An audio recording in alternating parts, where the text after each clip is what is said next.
Hello everyone. Today we will start our chapter 3, that is collection of data in statistics. Right, collection of data. I told you that in statistics the meaning of statistics is collection of data. हमें data को collect करना होता है और bifurcate करना होता है and we just have to find out, we just have to analyze and then interpret the data. हमें एनालिसिस करनी होती है कि डाटा आपका कैसा है, उसमें हम कौन कौन से स्टैटिस्टिकल टेक्निक्स का यूज़ कर सकते हैं और उसके बाद फिर हम इंटरप्रिटेशन करते हैं. Interpretation means final outcome, final decision making by seeing the data. Right, तो आज हम कलेक्शन ऑफ डाटा के बारे में बात करेंगे कि हम डाटा को कैसे कलेक्ट कर सकते हैं और उसको कैसे इंटरप्रेट भी कर सकते हैं, कैसे उसका एनालिसिस कर सकते हैं. राइट, तो collection of data means to collect the data, to do the some statistical inquiry. Right, तो this is called collection of data. जो कलेक्शन ऑफ डाटा है इसको हमने दो पार्ट्स में डिवाइड किया है, internal sources and external sources. Means collection of data और the sources of collection of data, we classify sources of collection of data into two parts, that is internal sources and external sources. हम data दो तरीके से ही collect कर सकते हैं, या तो जिस ऑर्गेनाइजेशन में हम काम कर रहे हैं उसके अंदर से कर लें. राइट, या फिर हम बाहर जाकर लोगों से पर्सनल इंटरव्यूज़ लें, या काफ़ी सारी रिपोर्ट्स होती हैं वो सारा उनसे कलेक्ट कर वो भी डाटा हम कलेक्ट कर सकते हैं. तो इंटरनल सोर्सेज का मतलब होता है in an organisation when the data is collected from its reports and records, it is known as internal sources of data. भाई देखिए, हर कंपनी अपने कुछ annual reports, profit and loss account, कुछ सेल्स, कितना वेजेस दे रही है वो, उन सब का एक रिकॉर्ड मेंटेन करती है. तो एक तो हमारे पास ये तरीका हो सकता है कि उसके जो प्रीवियस रिकॉर्ड्स हैं उससे हम डाटा कलेक्ट कर सकते हैं, या फिर एक्सटर्नल सोर्सेज के थ्रू. Means we can collect the data outside the organisation. Organisation के बाहर जाकर हम डाटा को कलेक्ट कर सकते हैं. लाइक हम डिफरेंट जगह पर जाकर पूछ सकते हैं, किसी भी चीज़ के बारे में इंफॉर्मेशन ले सकते हैं, डाटा कलेक्ट कर सकते हैं. That number of times we see in our locality, in our residential areas, like number of people came to us and asked that how many number of people are there in your family, how many of you are the child or the male or the female members.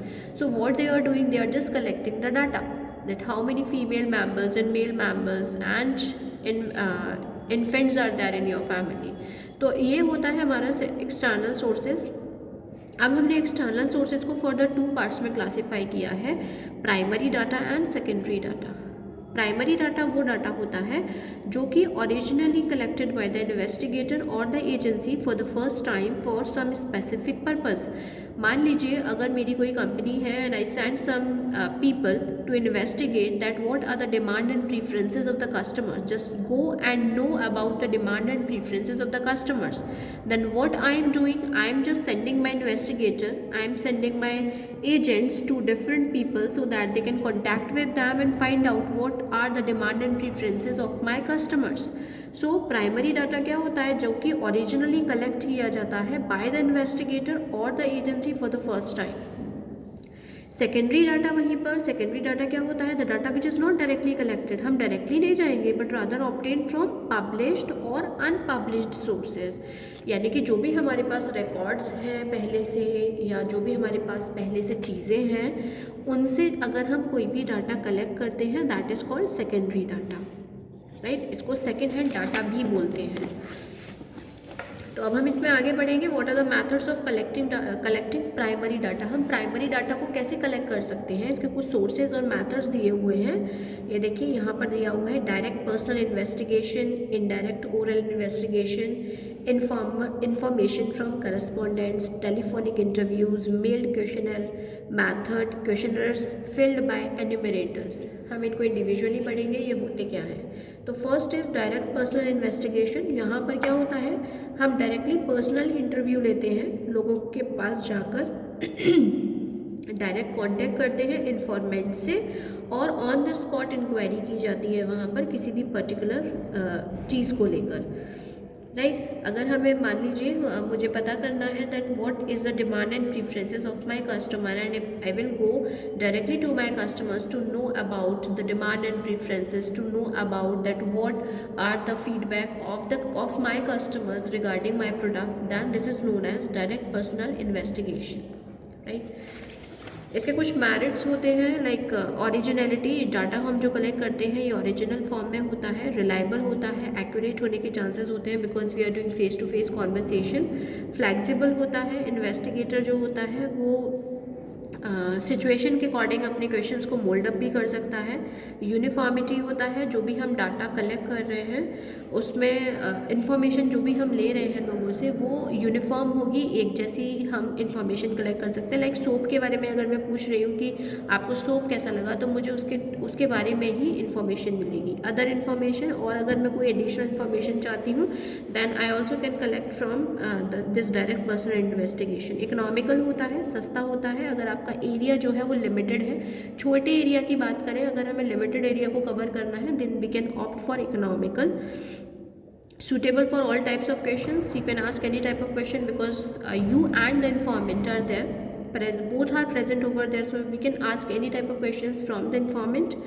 And side by side some merits, there are some demerits also, कुछ demerits भी होते हैं। Not suitable for wide areas, I told you that बहुत बड़े areas होंगे तो वहाँ direct interview possible नहीं है। क्यों नहीं है? क्योंकि अब कहाँ कहाँ जाएंगे, फिर जाने के लिए आपको बहुत सारे रिसोर्सेज की ज़रूरत पड़ेगी, बहुत सारे लोगों की ज़रूरत पड़ेगी, तो it is not suitable for the wide areas. Expensive होता है, टाइम कंज्यूमिंग होता है, टाइम बहुत ज़्यादा लगता है अगर ये आपको फॉलो करना है तो।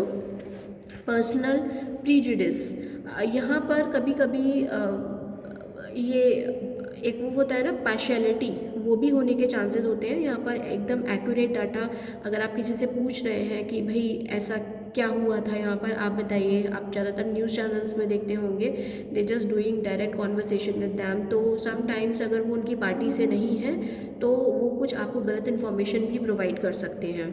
ट्रेंड पर्सनल, अगर आपको यहाँ पर डाटा कलेक्ट करना है तो you will have to send some trained people so that they can interact in a very attractive manner with the informant, right? तो ये कुछ आपके डीमेरिट्स होते हैं। इसके बाद हम बात करते हैं इनडायरेक्ट ओरल इन्वेस्टिगेशन की। इनडायरेक्ट ओरल इन्वेस्टिगेशन होता है जैसे मान लीजिए मुझे कोई इन्फॉर्मेशन लेनी है, ये ज़्यादातर हम न्यूज़ चैनल्स में देखते हैं, मुझे किसी के यहाँ कोई परेशानी हो जाती है, कोई इंसिडेंट हो जाता है और वहाँ पर किसी न्यूज़ जर्नलिस्ट को भेजा जाता है, तो वो डायरेक्ट अगर उनके परिवार वाले वहाँ अवेलेबल नहीं है, the family members are not available there, then they can ask to the neighbours, to the people, to the third party I should say. ठीक है, तो whatever the information we are collecting from the third party is known as indirect oral investigation, यानी कि जिसके साथ जो हुआ है हम उससे ना पूछकर थर्ड पार्टी से कोई इन्फॉर्मेशन लेते हैं और उस पार्टी से लेते हैं जिसको उसके बारे में ज़्यादातर नॉलेज होती है।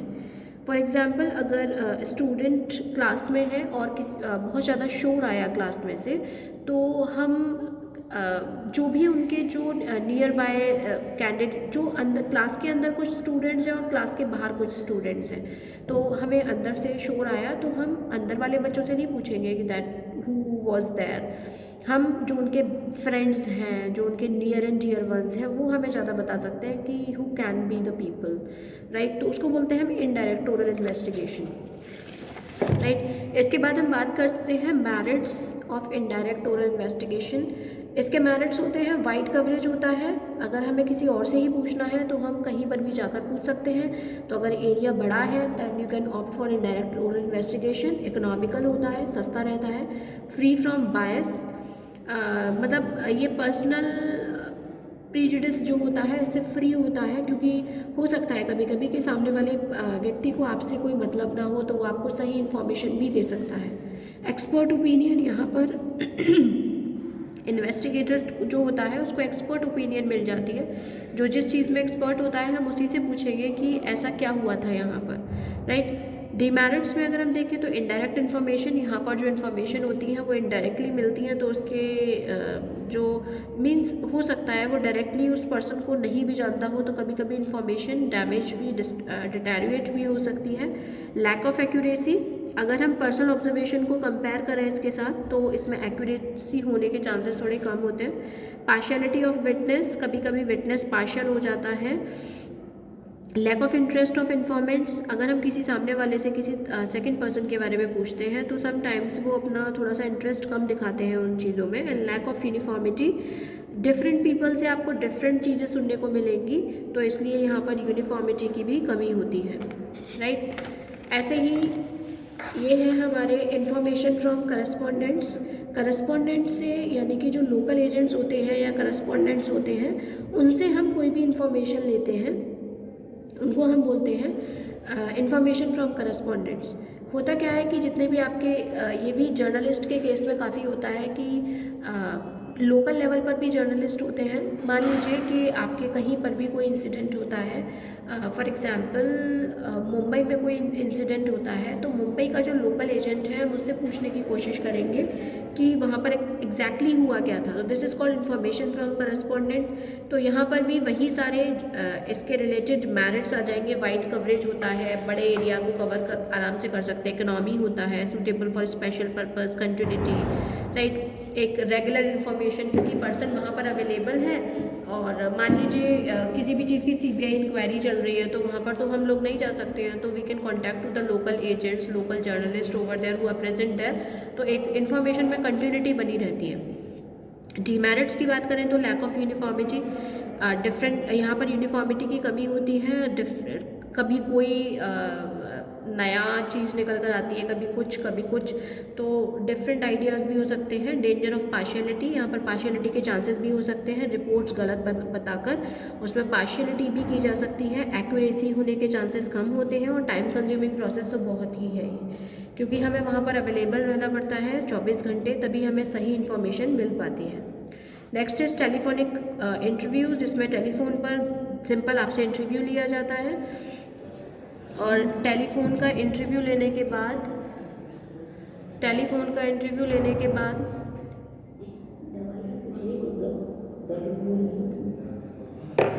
टेलीफोनिक इंटरव्यू लेने के बाद हम इंटरव्यूअर से इंटरव्यू लेते हैं, और उसमें जो जनरल क्वेश्चंस हो सकते हैं हम उनसे पूछ सकते हैं। तो इसमें कुछ आपको मेरिट्स एंड डीमेरिट्स लगभग सबके आपको मिलेंगे। वाइड कवरेज, आप बहुत दूर है तो आप टेलीफोन पर इंटरव्यू ले सकते हैं। इकोनॉमिकल, सस्ता होता है। क्लैरिफाइड डाउट्स, आपके डाउट्स भी रैंडमली क्लैरिफाई हो जाते हैं। डीमेरिट्स ये हो सकते हैं लिमिटेड यूज़, बहुत कम ही लोग यूज़ करते हैं, मतलब जिसके पास फ़ोन होगा वही टेलीफोनिक इंटरव्यू दे सकता है। फ़िलहाल तो आजकल सबके पास अवेलेबल है। Visual feedback is not possible, यहाँ पर विजुअल फीडबैक पॉसिबल नहीं होता है। विजुअल फीडबैक पॉसिबल नहीं होता है बिकॉज इंटरव्यूअर जो होता है वो फ़ोन पर अवेलेबल होता है, राइट। तो इसलिए यहाँ पर विजुअली हम किसी को देख नहीं पाते हैं कि उसके क्या एक्सप्रेशंस हैं, क्या मीन्स रिएक्शंस क्या हैं क्वेश्चन पूछने के बाद। मेल्ड क्वेश्चनरी मेथड होता है। मेल क्वेश्चनरी मेथड में आप किसी को भी मेल बनाकर भेज दीजिए क्वेश्चंस की, और आप जर्नल आंसर्स दीजिए।